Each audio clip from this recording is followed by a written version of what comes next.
సినిమాలో కొన్ని సన్నివేశాలు ఉన్నాయి అనుకుందాం. ఆ సన్నివేశాలు అంత ప్రభావం చూపుతాయా? అంటే ఒక్కొక్కసారి చూపుతాయి అనుకోవచ్చు.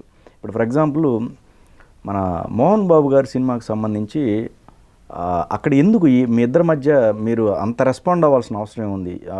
అంటే మా కమ్యూనిటీని ఈ విధంగా తక్కువ చేస్తున్నారా అనే భావన మీకు? కమ్యూనిటీ అని కాదు అక్కడ అసలు.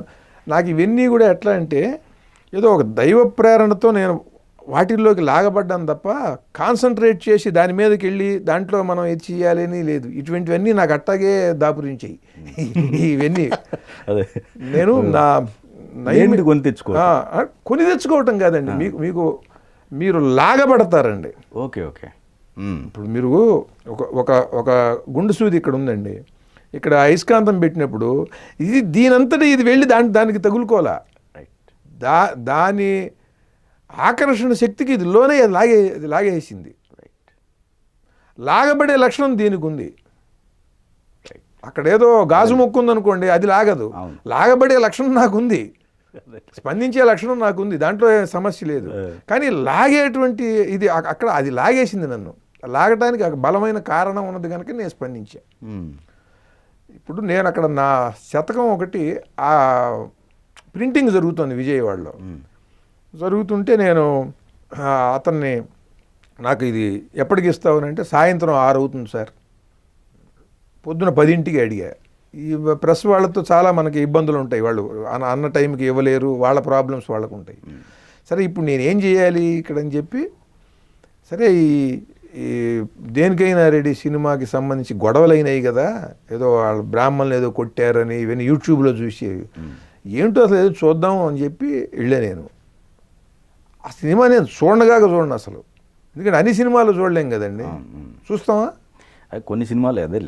ఇప్పుడు మీకు 100 సినిమాలు రిలీజ్ అవుతున్నాయి, ఇంగ్లీష్ ఉన్నాయి, హిందీ ఉన్నాయి, ఇన్ని సినిమా డబ్బింగ్ అయ్యి వస్తున్నాయి కొన్ని సినిమాలు. వీటన్నిటిలో మీరు ఎన్ని చూస్తారు? మీరు అది చిన్నదైనా పెద్దదైనా బాగుందని అందరూ చెబితేనే వెళ్తాం కదా, లేకపోతే ఎవడెడతాడు ఎవడైనా? నేను సామాన్య ప్రేక్షకులు ఏంటివండి, ప్రతి సినిమా చూడలేం మనం, మీరు కాదు ఎవరు చూడరు, సినిమా వాళ్ళందరూ కూడా చూడరు. ఆ సినిమా ఈ కారణం వల్ల నేను వెళ్ళి ఏమిటో చూద్దాం మనం అసలు ఏం జరిగింది అని వెళ్ళి సినిమా 11 గంటల ఆట ఉంటుంది కదా, దానికి వెళ్ళాను. చూసి కూర్చుంటే మామూలుగా సినిమా వెళుతుంది, బాగా తీశారు, అది టెక్నికల్గా అవన్నీ బాగా తీసిన. ఒక బ్రాహ్మణుడు చండీ హోమం చెయ్యాలి అని వచ్చి అడుగుతాడనమాట బ్రాహ్మణుల దగ్గరికి. వాళ్ళేమో క్రికెట్ ఆడుతుంటారు బ్రాహ్మలు, మీరు వచ్చి చండీ హోమం చేయాలయా పలానా వాళ్ళ ఇంట్లో అని అంటే, మేము రాము, మాకు వేరే పని ఉంది అని వీడు అంటాడు. అంటే పక్కన ఉన్నవాడు అంటాడు, అట్టగే అంటారయ్యా, సంభావన ఎక్కువ పడేస్తే వాళ్ళే తోకాడిస్తూ వస్తారు అన్నాడు. ఆ మాట వినంగానే నాకు కోపం వచ్చింది, సర్రం లేచిందండి కోపం, మామూలుగా కాదు. తోకాడిస్తూ రావడం ఏంటండి, వాడేమో వేద పండితుడు, చండీ హోమం చేయాలని పిలిచేది మాకు కుదరదనన్నప్పుడు, మరి మీకు ఎప్పుడు కుదురుతుందో చెప్పండి అప్పుడు పెట్టుకుంటామని అన్నారు. లేదా అంత వీడికి లేదు కదా, ఎవడో పంపించాడు కనుక సరే అయితే వెళ్ళి చెప్దాం రా అని అంటాడు. లేదు బాబు మీరు వచ్చి కాస్త చేయండి కాస్త అని బతిమాలాలి. అది కాకుండా అట్టగే అంటారా, డబ్బులు పడేస్తే వాళ్ళే తోకాడించుకుంటూ వస్తారని. అసలు ఇది ఏం డైలాగ్, అసలు ఏం క్యారెక్టర్ అంటే, మీరు బ్రాహ్మణ్ణి ఎట్టా చూస్తున్నారు? వేద పండితుడిని, ఏదో వంట బ్రాహ్మణ్ణో అయితే సంధానాలు పట్టేవాడినో కదండి. వేద పండితుడు అంటే ఏంటి? ఈ భారతీయ శాస్త్రాలు, ఈ సంస్కృతి, ఈ సాంప్రదాయం అని మనం ఏది చెబుతున్నామో అదంతా దాన్ని రక్షిస్తున్నవాడు ఎవడు, దానికి ప్రాతినిధ్యం వహించేవాడు ఎవరు?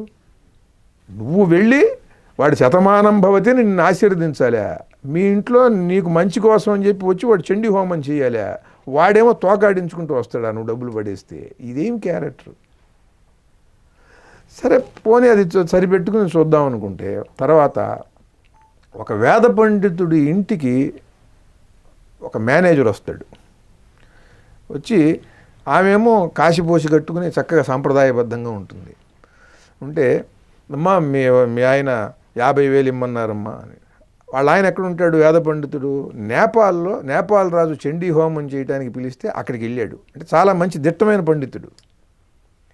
ఆ 50,000 తీసుకుని మీరేంటి కాఫీ తీసుకుంటారా మజ్జిగ తీసుకుంటారండి అంటే నేను మజ్జిగమ్మ, మా ఆయన కూడా అంతేనండి, ఇప్పుడే వస్తాను ఉండండి, మా ఆయనలానే ఉన్నారండి, మా ఆయనలా అన్నారండి, ఇట్లాంటి డైలాగులు. ఇప్పుడే వస్తాను లోపలికి వెళ్తే వీడు అంటాడు, వాళ్ళ ఆయనేమో ఇక్కడ లేడు, ఆయనలా ఉన్నానంటుంది, ఆడు చేసే పని నన్ను చేయమంటుందా ఏంటి అని అంటాడండి వీడు. అసలు ఇది కామెడీయా ఇది?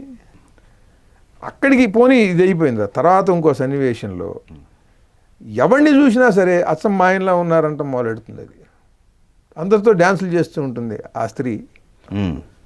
ఇదంతా చూస్తే చాలా అస్తవ్యస్తంగా పద్ధతి పాడు లేకుండా అనిపించింది నాకు. ఓకే, ఈ దౌర్భాగ్యం మనం తట్టుకోలేకపోయాం. ఇది తప్పు కూడా. దీన్ని ఆ వృత్తిలో ఉన్న వాళ్ళే దానికి అభ్యంతరం చెప్పారు. అవును, అప్పుడు బయటకు అభ్యంతరం చెబితే వాళ్ళని కొట్టారు, రోడ్డు మీద గొడ్డును బాదినట్టు బాదారు. అవి యూట్యూబ్లో ఉన్నాయి, ఇప్పుడు కూడా ఉంటాయి, అవి కనిపిస్తుంటాయి. అందుకని నేను వెళ్ళి చూసా ఏమిటి అసలు ఏముంది ఈ సినిమాలో అని. చూస్తే యథార్థంగా వాళ్ళు బాధపడటంలో ఏమాత్రం తప్పు లేదు. నాకు కూడా ఆ బాధ కలిగింది. దీన్ని హెచ్ఎం టీవీలో చర్చ జరుగుతున్నప్పుడు నన్ను అడిగితే నేను వస్తానని చెప్పా. నేను వెళ్ళి మాట్లాడాను.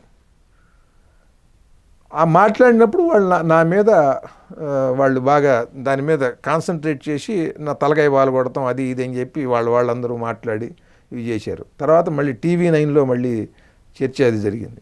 ఎవరు అది మీ తలకాయ బాలు కొడతాం? ఎవరో వాళ్ళే వాళ్ళ తరపున వాళ్ళు ఉంటారు కదండి, అభిమానులు ఉంటారు కదండి. వాళ్ళు మామూలు అభిమానులు, వాళ్ళకు మామూలు వాళ్ళ లాంటి అభిమానులే వాళ్ళకు ఉంటారు కదా. మీకు అప్పటికి మోహన్ బాబు గారు పరిచయం కదా? అయ్యో, మరి మీరు మాట్లాడటం జరిగిందా? అసలు మాట్లాడే అవకాశం లేదు. నేను హెచ్ఎం టీవీకి వెళ్ళినప్పుడు నేను దాంట్లో అభ్యంతరాలు చెబుతుంటే అట్నుంచి దాన్ని కౌంటర్ చేసి మాట్లాడేటువంటి వాళ్ళతో వచ్చింది ఘర్షణ. ఓకే, అటు వేరే ప్యానల్ ఉంటారు కదా, అది సార్ ఇప్పుడు మీరు అన్నట్టుగానే చాలా గొప్ప సినిమా, అత్యుత్తమమైన సినిమా, అది ఆస్కార్ వాళ్ళకి బుద్ధి లేదు కనుక దానికి అవార్డు ఇవ్వలేదు, ఇట్లాంటివన్నీ మాట్లాడే వాళ్ళు ఉంటారు కదా. వాళ్ళందరూ మాట్లాడారు. మాట్లాడినప్పుడు నేను అది ఎన్ని రకాలుగా అది ఆ సినిమాలో ఆ తప్పులు ఉన్నాయో, అది ఎంత దారుణమో అది నేను నేను తీవ్రమైనటువంటి కంఠంతో నేను చెప్పాను. అది దాంతో ఏంటంటే అంత తీవ్రంగా ఎవరు సినిమా వాళ్ళు చెప్పలే అప్పటి వరకు. జనంలోంచి వచ్చింది, జనంలో బ్రాహ్మణ సంఘాలు వీళ్ళందరూ మాట్లాడారు. నేను మాట్లాడేటప్పటికి ఏమైందనంటే వీళ్ళకి కోపం వచ్చింది. ఓకే, సినిమా వాళ్ళు ఎవ్వరూ రాకుండా మాట్లాడకుండా నేను మాట్లాడానని. నేను మాట్లాడటంలో కూడా చెప్పాను కదా, అది ఒక దైవ ప్రేరణతో వెళ్ళి నేను మాట్లాడాను. నేను నిజంగా ఆ మాట్లాడేందుకు సంతోషిస్తున్నా, నేను ఆనందిస్తున్నా. ఎందుకంటే అది పరమ దుర్మార్గం అండి. అది మీకు ఈ ప్రపంచంలో ఏ దేశంలో అయినా సరే, ఏ ఆడదైనా సరే మీరు అచ్చం మా ఆయనలా ఉన్నారండి అని అంటుందే? అక్రమ సంబంధం పెట్టుకునేటువంటి స్త్రీ అయినా అంటుందే? ఎందుకంటే వాళ్ళ ఆయనలాగానే ఉంటే మళ్ళీ వీడెందుకు, ఆయనే చాలు. అసలు అదేం దిక్కుమాలిన కాన్సెప్ట్ అండి. ఎవరిని చూస్తే మేము ఆయనలా ఉన్నారని అంటాం. అది నాకు బాధ కలిగించింది. తోకాడించుకుంటూ వస్తారా అని. తోకాడించుడండి వేద పండితుడు. ఇది నాకు బాధ కలిగి నేను దాని మీద నా అభ్యంతరం చెప్పినప్పుడు ఏమవుతుంది, అవతల ఉన్న మేధావులు దాన్ని సమర్థించేటప్పటికి ఏమవుతుంది, సమర్థించినప్పుడు అది ఎంత తప్పో మనం చెబుతాం. వాళ్ళు తీవ్ర స్వరంతో నన్ను తగ్గించి వాళ్ళ మాట నెగ్గాలని వాళ్ళు తీవ్ర స్వరంతో మాట్లాడినప్పుడు నేను అంతకన్నా తీవ్ర స్వరంతో వస్తుంది. ఇప్పుడు మీరు ప్లెజెంట్గా మాట్లాడినప్పుడు నేను ఇట్లా మాట్లాడానండి. మీరు ఏదన్నా అంశంలో తీవ్రంగా మాట్లాడితే నాకు కూడా తీవ్రంగా వచ్చేస్తుంది మాట. ఆ డిబేట్స్ అయిపోయిన తర్వాత మీ తర్వాత కూడా గ్యాప్ కంటిన్యూ అయినట్టు? తర్వాత గ్యాప్ అంటే మనకి కనెక్షన్ ఏం లేదు. ఆయన సినిమాలు ఆయన చేసుకుంటే అప్పట్లో పిలిస్తే నన్ను కొన్ని పాటలు రాశా. తప్పు చేసి పప్పు కూడా మంచి పాట రాశాను. బృందావన మాలి రారా మా ఇంటికి ఒకసారి మంచి పాట. మనకి ఆయనతో నాకేమీ అభిప్రాయ భేదాలు లేవు, ఎవరితోనూ లేవు. ఇప్పుడు అభిప్రాయ భేదం అంటే ఏంటండి, మీరు అన్నది నేను కాదనంటే అదే అభిప్రాయ భేదం. మీరు చేసింది తప్పు అని నేను అన్నాను, నిరూపించాను అనుకోండి, మీకు తప్పకుండా నేను శత్రువుగా మీరు నన్ను భావిస్తారు. మీరు విఘ్నులైతే దిద్దుకుంటారు, వివేకవంతులైతే దిద్దుకుంటారు. అసలు మాట్లాడటం జరిగిందా పోనీ ఆయనతోటి అసలు ఈ అవకాశమే లేదంట. ఈ అంశం జరిగిన తర్వాత అది పెద్ద ఇష్యూ అయిపోయింది. Right, okay.